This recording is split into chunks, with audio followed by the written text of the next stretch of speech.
శ్రీ గురుభ్యో నమః. కన్యారాశి రాహుకేతువులు రాసులు మారుతున్నారు.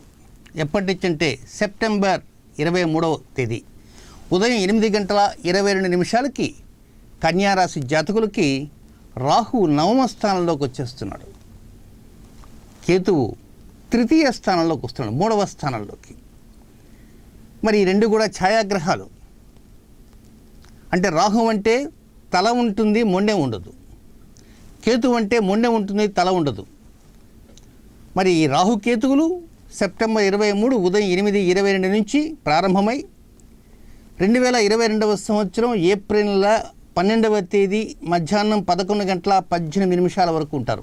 అంటే 566 రోజుల 2 గంటల 56 నిమిషాల పాటు ఆయా స్థానాల్లో ఉంటున్నారు. సే ఇట్ ఈస్ 567 డేస్ అనుకుందాం, 567 రోజులు.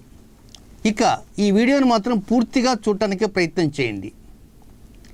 ఎంచేతనంటే రాహు ఏం చేస్తున్నాడు, ఆ తర్వాత కేతువు ఏం చేస్తున్నాడు అంటే రాహు వల్ల ఫలితాలు, కేతు వల్ల ఫలితాలు. ఆ తర్వాత ఈ రాహు కేతువులకు ఎవరైనా కనుక ఇతర కొన్ని గ్రహాలు పక్కన చేరినప్పుడు అప్పుడు ఉన్నటువంటి ఫలితాల కంటే కూడా తీసుకోవాల్సిన జాగ్రత్తలు ఏమిటి, ఆ వివరాలు కూడా తెలియజేస్తాను. కనుక సావధాన చిత్తులై పూర్తిగా వీడియో చూడండి. ఇక కన్యారాశి జాతకులకి Rahu hopeless and helpless. Rahu ఏమి ఇవ్వడు, భ్రాంతి కనిపిస్తుంటుంది, ఒక భ్రాంతి. కేతు కొంత పర్వాలే, అనుకూలంగా ఉంటుంటాడు. ఇక రాహుకు సంబంధించినటువంటి 3 పాయింట్లు నేను తెలియజేయబోతున్నాను. ఏమిటంటే రాహువు నవమ స్థానంలోకి ప్రవేశిస్తున్నాడు. ఇక మొదటి పాయింట్ ఏమిటంటే తండ్రి సంబంధమైనటువంటి విషయాలు కనుక ఉండుంటే, తండ్రి గారు కనుక జీవించి ఉంటే వారితో ఎక్కడా కూడా ఘర్షణ లేకుండా ఉండటానికే ప్రయత్నం చేయండి.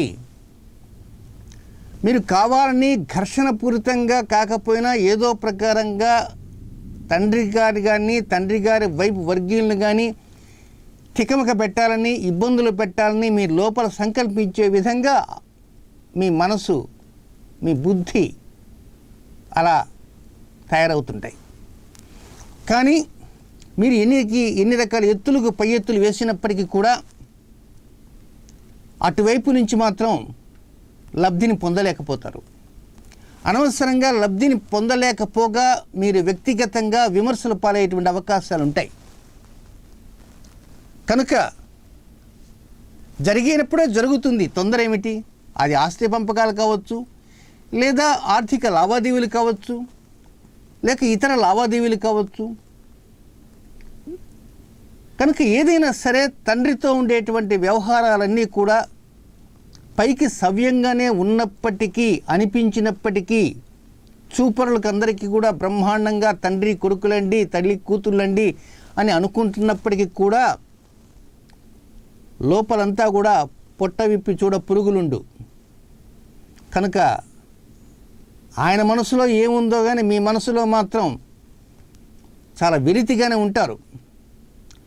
కనుక ఎప్పుడైతే మీ మనసులో వెలితి వస్తుందో అక్కడ ఏదో సాధించాలా అన్న ఉద్దేశంతో పావులు కదపటానికి ప్రయత్నించి లాభం పొందలేక చతికిలబడి 10 మందిలో నవ్వుల పాలు అయ్యేదానికంటే కూడా హుందాగా ఉండటమే మంచిది. ఎప్పుడైతే మీరు హుందాతనంతో ఉంటారో అప్పుడు కొంత గౌరవం అనేది సొసైటీలో పొందగలుగుతారు. సో ఈ 566 రోజుల పాటు చాలా కేర్ఫుల్గా ఉండడానికి ప్రయత్నం చేయండి. ఇక రెండవ విషయం ఏంటంటే మీకున్నటువంటి సంతాన విషయాలపైన శ్రద్ధ అధికంగా పెట్టాలనుకుంటారు, పెడుతుంటారు. కానీ సంతానాన్ని మీరు తృప్తిపరచలేకపోతారు. మీ వంతు కర్తవ్యం మీరు నెరవేరుస్తుంటారు. మీరు నెరవేర్చినట్లు మరొక నెరవేర్చకపోవచ్చు. కానీ సొసైటీలో ఒక నాయకుడు ఉంటాడు. మరి నాయకుడు అందరినీ సంతృప్తి పరచగలడా? అక్కడ కష్టమే. కొంతమంది భావాలు కొంత రకంగా ఉంటాయి, ఒక రకంగా ఉంటాయి. మరో వ్యక్తి భావాలు మరొక రకంగా ఉంటాయి. అందరి భావాలు ఒక రకంగా ఉండవు. కనుక సంతాన విషయాలపైన కొంత శ్రద్ధ మీరు పెట్టినప్పటికి కూడా సంతృప్తి అనేది అటు నుంచి రాదు. ఎప్పుడైతే సంతృప్తి అనేది రాదో మీకు కొంచెం మనసులో బాధ కలుగుతుంటుంది. బాధపడి ఏం చేస్తారు? మీరు చేసేదంటూ ఏముండదు. మనసులో బాధపడి ఇంకొంచెం బాధపడి కూర్చొని వెక్కి వెక్కి ఏడ్చేదానికంటే కూడా జరిగేది జరుగుతుంది, జరక్క మానదు. కొంచెం వేదాంత ధోరణిలో వెళ్ళాలి. వారి వివాహ విషయాలకు కావచ్చు, ఉద్యోగ విషయాలకు కావచ్చు, ఎడ్యుకేషన్ పాయింట్ ఆఫ్ వ్యూలో కావచ్చు, లేదా ఇతర సంబంధమైనటువంటి గృహ నిర్మాణ అంశాల్లో కావచ్చు, వారి ఆరోగ్య స్థితిగతుల్లో కావచ్చు, లేక నూతన సంతానం కోసం కూడా ప్రయత్నాలు కావచ్చు, ఏదైనా సరే మీరు వెళ్ళేటువంటిది చాలా చక్కగా ఉంటుంది, మీ బాట బాగుంటుంది. కానీ మీ బాట బాగున్నప్పటికీ కూడా అటు నుంచి మీకు కొంత ఏదో ప్రకారంగా జేజేలు పలికేవారు ఉండరు. జేజేలు పలకలేదని చెప్పేసి మీరు బాధపడాల్సిన అవసరం లే. ఇది గ్రహస్థితి అంతే. కనుక దానికోసం వర్రీ కావాల్సినంత అవసరం ఉండదు. కొంతవరకు హుందాగానే ఉండడానికి ప్రయత్నించండి. మొదటి ఇష్యూలో తండ్రి వర్గీయులతో హుందాగా ఉండండి. రెండో విషయాల్లోన మీరు చేయవలసిందంతా చేయండి. మీ చేతనైన కర్తవ్యం ఏదంటే అంతా చేయండి. ఆ తర్వాత ఈశ్వరేచ్ఛ. ఇక మూడవ పాయింట్ ఏంటంటే, మనసు ఎందుకో ఈ 566 రోజుల 2 గంటల 56 నిమిషాల పాటు కష్టపడుతుంటుంది. కష్టం అనేటువంటిది దేనికి పడుతుంది? కష్టం అన్ని అంశాలు కూడా మీవే. సంతాన విషయాల మీద ఆలోచనలు, ఆరోగ్య విషయాల మీద ఆలోచనలు, కుటుంబ విషయాల మీద ఆలోచనలు, ఆర్థిక అంశాల మీద ఆలోచనలు, పబ్లిక్ ఇష్యూస్ మీద ఆలోచనలు. ఒకటేమిటి, దేశంలో ఎన్ని రకాలున్నాయో అన్ని రకాల గురించి ఆలోచనలే. ప్రస్తుతం నాది కన్యా రాశి కనుక నేను ఎప్పుడు కూడా అలాగే ఆలోచన చేస్తుంటా. ఆ రాశి వారికి ఏమిటి, ఈ రాశి వారికి ఏమిటిని. సో ప్రతిదీ కూడా ఆలోచనలు, ఇన్ డెప్త్ అనాలిసిస్. ఇలాంటి అనాలిసిస్ జోలికి వెళ్ళటం మంచిదే. కానీ ఒక్కొక్కసారి ఏదన్నా కష్టం ఎదుటి వ్యక్తికి వచ్చినప్పుడు మీరు బాధపడతారు. చేతనంత సహాయం చేయగలము, సహాయం చేయలేకపోతామనే బాధ కూడా ఉంటుంది. ఒక్కోసారి ఆ బాధ చాలా లోతుగా ఉంటుంది. కనుక మరీ ఇన్డెప్త్ అనాలిసిస్ జోలికి వెళ్ళకండి. ఎక్కడో కష్టం వచ్చింది, కాసేపు బాధపడండి, అంతవరకు. అదే పనిగా మనసులో పెట్టుకొని అక్కడ వచ్చింది, అక్కడ వచ్చింది, అలా వచ్చింది, ఇలా వచ్చింది, దానివలన అనారోగ్యం పెరిగేటువంటి అవకాశాలు ఉన్నాయి. కనుక ఎక్కడ ఎలా ఆలోచన చేయాలనో అక్కడే అంత ఆలోచన చేయండి. ఈ 3 అంశాలకు సంబంధించి పరోక్షంగా చెప్పాలి అంటే మీ మనసుని మీరు నియంత్రించుకుంటూ ఉండాలి. ఇది అయ్యే పనేనా? ఎంచేతలంటే చంద్రుడికి అటు ఇటు ఉండే నోట్సే రాహుకేతువులు. కనుక ఒక నోడు రాహువు, ఒక నోడు కేతువు. కనుక చంద్రుని కనుక మీరు నియంత్రించుకుంటూ ఉండగలిగితే ఈ రాహు ఇచ్చేటువంటి కొన్ని అవయోగాలని జయించేటువంటి శక్తి సామర్థ్యాలను మీరు పొందగలుగుతారు. ఒకవేళ మీ జాతకంలో ఏదన్నా బలీయమైనటువంటి గ్రహ సంచారం ఉండగలిగితే ఈ రాహువు చేసేటువంటి కొన్ని అవయోగాల్ని తిప్పి కొట్టగల శక్తి సామర్థ్యాలు ఆ జాతకంలో ఉండేటువంటి బలీయమైన యోగాలు చూసుకుంటాయి. ఇక కేతువుకు సంబంధించినటువంటి పాయింట్లకు 3 ఉన్నాయి. కేతువు మీకు 3వ స్థానంలోకి ప్రవేశిస్తున్నాడు. వాస్తవంగా ఈ 566 రోజుల 2 గంటల 56 నిమిషాలు కేతువు మీకు పరిపూర్ణంగా అనుకూలమే. మధ్యలో కొన్ని మినహాయింపులకు లోబడి. అయితే కేతువు ఎక్కడెక్కడ పరిపూర్ణంగా మీకు అనుకూలము అనేది కనుక ఒక్కసారి మనం ఆలోచన చేస్తే, మీకు తృతీయ స్థానంలో ప్రవేశించాడు. అన్నదమ్ముల మధ్య, అక్క చెల్లెల మధ్య, రక్త సంబంధీకుల మధ్య కొంతవరకు మళ్ళా రవాణా కార్యక్రమాలు ప్రారంభమవుతాయి. అంతకుముందు ఆగిపోయినటువంటివి ఇప్పుడు తెరుచుకుంటాయి. అంతకుముందు జన్మకో శివరాత్రిలాగా ఒక ఫోన్ కాల్ వెళ్ళేది, ఇప్పుడు వీక్లీ వన్స్ వెళ్తుందో డైలీ వన్స్ వెళ్తుందో, ఇప్పుడు వీక్లీ వన్స్ ప్రత్యక్షంగా పోయి మాట్లాడతారో తెలియదు. అంటే అన్నదమ్ముల మధ్య, అక్క చెల్లెల మధ్య ఉన్నటువంటి ప్రేమానురాగాలు పరిడి వెళ్తుంటాయి. దీంతోపాటు కమ్యూనికేషన్ సంబంధించిన కొన్ని అంశాలలో ఎవరికైనా ఒక గతంలో కమ్యూనికేట్ చేయాలనుకుంటే చేయలేకపోతుండేటువంటి వారు మీరు ఇప్పుడు డైరెక్ట్గా కమ్యూనికేట్ చేయగల శక్తి సామర్థ్యాలు కూడా వస్తాయి, అవకాశాలు వస్తాయి. అలాంటి అవకాశాలను పట్టుకొని ముందుకు వెళ్ళటానికి మీకు ఒక గ్రీన్ సిగ్నల్ పడిపోతుంది, ఒక రాజబాట. ఈ రాజబాట ద్వారా లబ్ధిని బాగా పొందగలుగుతారు.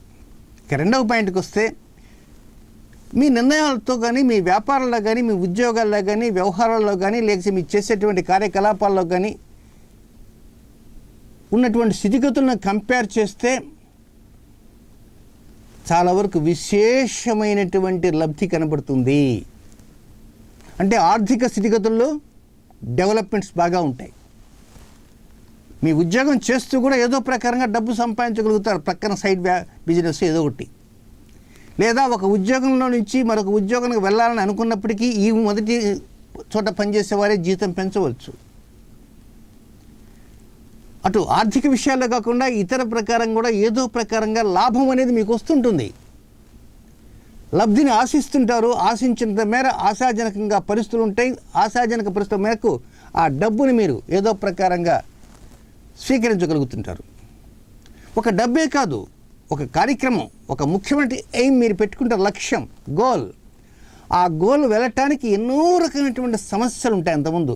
అలాంటి సమస్యలన్నీ కూడా ఇప్పుడు ఏముండవు అక్కడ. కనుక నీట్గా వే ఏర్పడుతుంది, సమస్యలన్నీ గాలిగిపోతాయి. సో మీరు ఇక చక్రం తిప్పవచ్చు. మీ యొక్క వృత్తిలో, వ్యాపారంలో, ఉద్యోగంలో మీ అనుభవం ప్రకారంగా డెవలప్మెంట్స్ అనేవి పెరగబోతున్నాయి.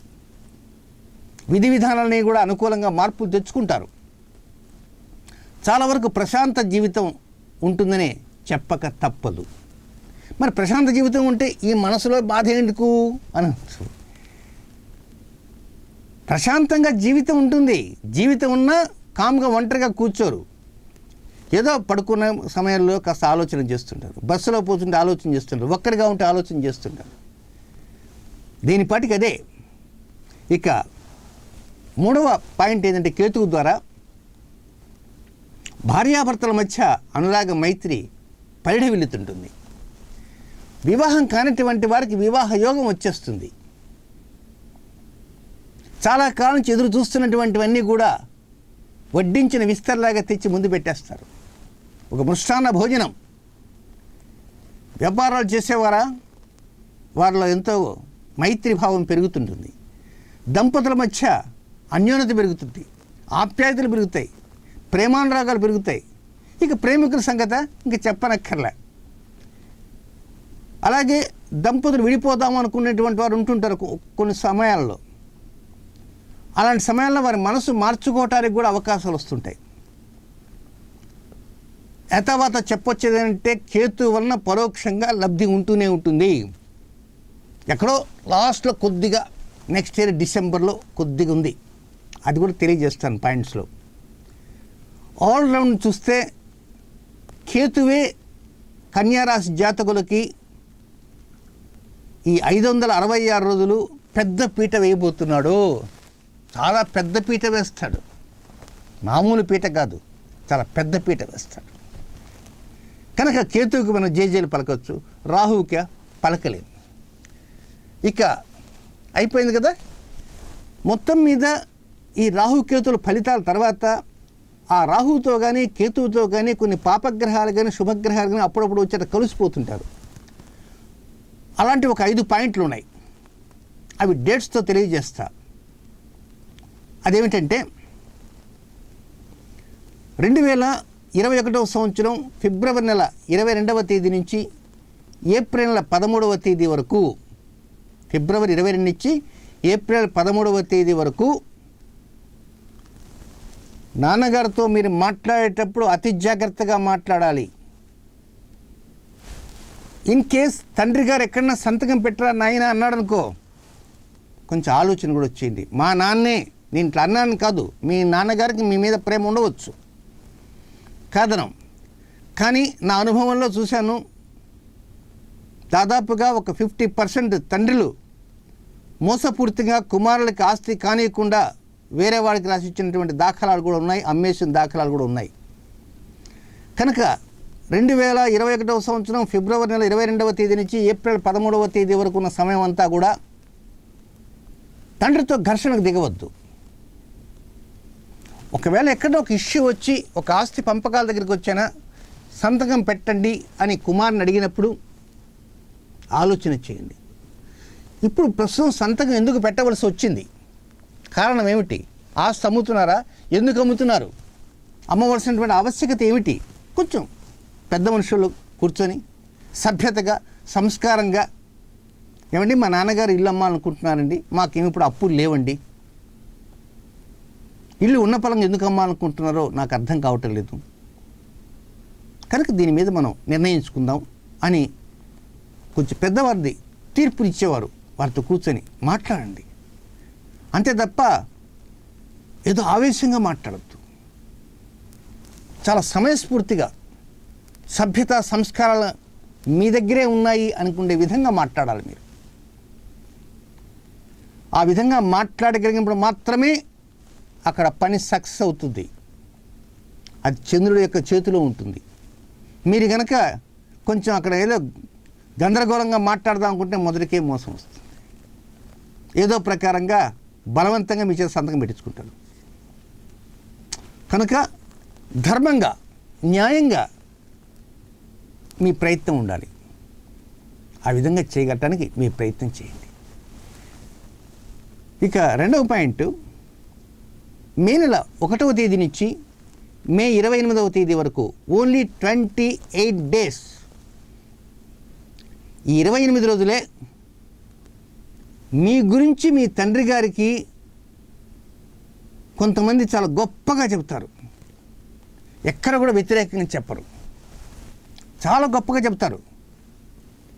అప్పుడు మీ నాన్నగారు అడగొచ్చు ఫోన్ చేసో లేక ప్రత్యక్షంగా, ఏమిటి నాయనా నువ్వు చాలా మంచివాడవని పొద్దుస్తవం నా గురించి ఆలోచిస్తుంటావట, ఏంటి నా ఆరోగ్యం గురించి మాట్లాడుతుంటావట, పలానా సుబ్బారావు వచ్చి చెప్పాడు, వెంకట్రావు వచ్చి చెప్పాడు అని చెప్పంగానే మీరంతా పొంగిపోకండి. అవునయ్యా తండ్రివి కుమారుణ్ణి, మరి ఆ మాత్రం ఆలోచన చేయనక్కర్లేదా, నీ బాగోగులు చూడాల్సిన అవసరం లేదా, అంతే సింపుల్. అబ్బా మా నాన్నగారు అడిగారు కదా అని కొంచెం కాళ్ళు ఎగరేస్తే ఆయన ఆ మాటల్లోనే అది రాహుకు సంబంధించినటువంటిది. రాహుతో శుక్రబుధులు కలుస్తారు కనుక మీరు పొంగిపోవటం గమనించి ఆయన చేయవలసిన పని చేసి కూర్చుంటాడు, అది దానివల్ల నష్టం వస్తుంది. సో ఎవరన్నా ఆ సమయంలో తండ్రి వైపు వర్గీయులు కానీ తండ్రి కానీ మిమ్మల్ని కనుక మునగ చెట్టు ఎక్కిస్తుంటే ఇది మునగ చెట్టు ఎక్కిస్తున్నారు, మనం కింద పడిపోతాము అని ఆలోచన చేస్తూ వారి మాటలుగా మాత్రం పొంగిపోకండి. అంతకుముందు ఎలా ఉన్నారో ఇప్పుడు అలాగే ఉండటానికి ప్రయత్నం చేయగలిగితేనే మీరు గట్టున పడగలరు. నెక్స్ట్ మూడవ పాయింట్ ఏంటంటే మే 15వ తేదీ నుంచి జూన్ 15వ తేదీ వరకు ఈ ఒక్క నెలలో అప్పుడు పరిస్థితి ఎలా ఉంటుందంటే ఒక ఖర్చు లాంటిది ఉంటుంది. ఆ ఖర్చు విషయంలో మీ తండ్రి గారు కానీ మీ తండ్రి వర్గీయులు కానీ మీరు మాత్రమే భరాయించాలని మీ నెత్తిన పెట్టేటువంటి అవకాశాలు ఉంటాయి. తండ్రి ఉన్నటువంటి వారు, ఏమయ్యా మీ తండ్రి గారు అప్పు చేశారు నువ్వు కట్టాలి, నీకేం తెలియదు కనుక మిమ్మల్ని ఏదో రకంగా కొన్ని ఇబ్బందులకు గురి చేసి మీ చేత డబ్బు కట్టించుకోవచ్చు, కొంత ఖర్చు అయ్యేటువంటి అవకాశం ఉంది. ఒకవేళ డబ్బు ఖర్చు కాకపోయినా మీ నాన్నగారు ఆ పని సగం చేసి వదిలిపెట్టి వెళ్ళిపోయినారండి, ఆ కొలవ భాగం మీ నెత్తిన పెట్టారు, గతంలో ఎప్పుడో మీరే మా నాన్నగారి తరఫున నేను ఉన్నాను అని వకాల్తా పుచ్చుకున్నారు, ఇప్పుడు మీరు రండి అని ఎదుటివారు చెప్పారనుకో తప్పదు.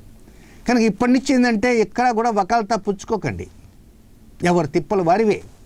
నేను ఇలా అన్నాను మాత్రం మీరు మరొక రకంగా అనుకోకండి. నేను నిర్మోహమాటంగా మాట్లాడే మనిషిని.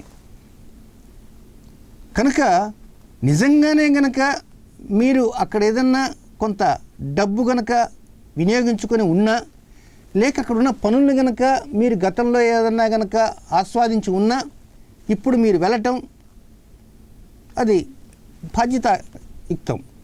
కనుక ఏమీ లేకుండా మీరు వెళ్ళేసేసి ఆ డబ్బంతా కట్టాలంటే మీరు ఎక్కడ కట్టగలరు?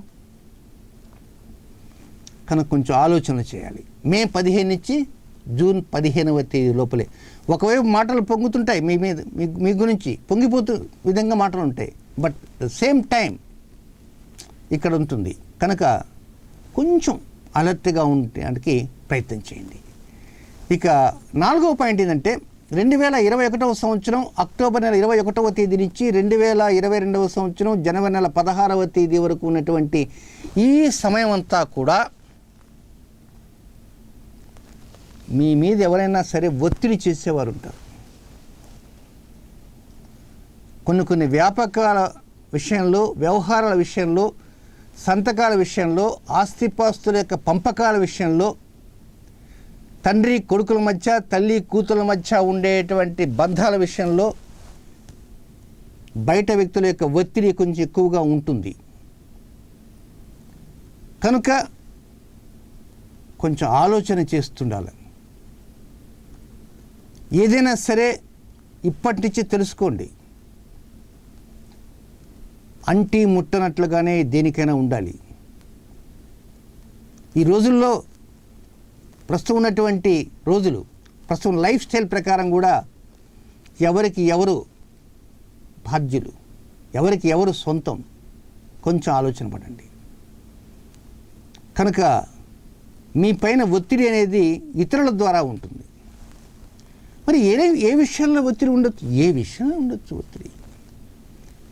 డబ్బు విషయంలో వచ్చు, ఆస్తి విషయంలో వచ్చు, ఏదైనా ప్రతి దానికి, ప్రతి వ్యవహారానికి ఏదో మాట చెప్పాం కదా అంటే కుదరదు. ప్రతి దానికి రికార్డెడ్ ఎవిడెన్స్ అంటూ ఉండాలి. అది అసలు పాయింట్. మీరు డబ్బు ఇచ్చినా, మీరు డబ్బు తీసుకున్నా కనీసం ఆడియో అయినా ఉండాలి. ఇప్పుడు టెక్నాలజీ పెరిగిపోయింది కనుక ఇలాంటివి రెడీ చేసుకొని సేవ్ చేసి పెట్టుకోవడం పెద్ద కష్టమైన సంగతి కాదు. రాహువు భ్రమలకు కారకుడు కనుక ఆయన 9వ స్థానంలో ఉన్నాడు. ఏమైనా చేయగలడు. పైగా ఈ అక్టోబర్ 21 జనవరి 16వ తేదీ వరకు ఉన్న సమయంలో కొంచెం సంఘర్షణలు ఎక్కువ, వ్యతిరేకతలు ఎక్కువ. కనుక చాలా జాగ్రత్తగా ఆలోచన చేయండి. బట్ ఇదే టైంలోనే, ఈ పీరియడ్లోనే, అంటే డిసెంబర్ 5వ తేదీ నుంచి జనవరి 16వ తేదీ మధ్య ఇదే పీరియడ్లోనే ఉన్న పరంగా అన్నయ్య కోపం వస్తుంది, తమ్ముడు కోపం వస్తుంది, అక్కయ్య కోపం వస్తుంది, చెల్లెమ్మ కోపం వస్తుంది. ఇదే టైంలోనే. మరి ఎందుకు కోపం వస్తుంది? అక్కడ అక్టోబర్ 21 జనవరి 16 దాకా చెప్పాగా రికార్డెడ్ ఎవిడెన్స్ ఉండాలని. అలాంటి ఎవిడెన్స్ మీరు ఎప్పుడైతే దగ్గర ఉంచుకుంటారో రక్త సంబంధికులు కోపాలు వస్తాయి. ఆయన కోపాలు వచ్చినా మిమ్మల్ని ఏం చేయలేరు. కానీ ఏమిటంటే మీరు మనసు పెట్టి, దృష్టి పెట్టి చేయాలి. ఇవేమీ లేకుండా మనకి ఎందుకు రికార్డ్ ఎవిడెన్స్, మా నాన్నలే, మా అన్నయ్యలే, మా తమ్ముళ్ళే, మా అక్కయ్యలే అంటే ఇంక షరా మామూలే.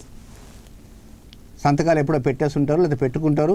ఇంక ఇల్లు వాకిలి ఏదో అమ్ముకుంటారు. మీ వాటా ఇస్తారో ఇవ్వరో, అప్పులకు పోతాయో. Care of platform.